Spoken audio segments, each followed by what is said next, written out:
Alamin nating mabilis ang isang mahalagang health fact. Familiar ba kayo sa azithromycin? Ang azithromycin ay isang antibiotic na binibigay kapag mayroong ubo, sipon, lagnat, or pulmonya.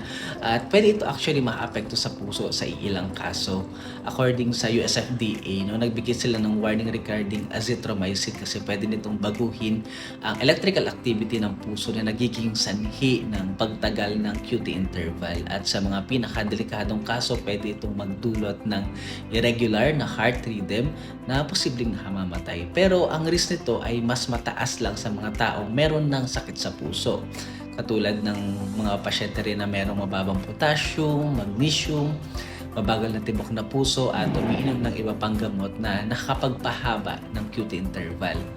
Kaya kung may nararamdaman tayong palpitations, rapid o yung irregular na heartbeat, nahihilo o hirap huminga habang umiinom ng azithromycin, kailangan nyo agad magpatingin. Kailangan natin tandaan na ang azithromycin ay ligtas sa karamihan. Ngunit kung may sakit sa puso o risk factors, kumonsulta muna sa doktor bago gamitin itong gamot na ito.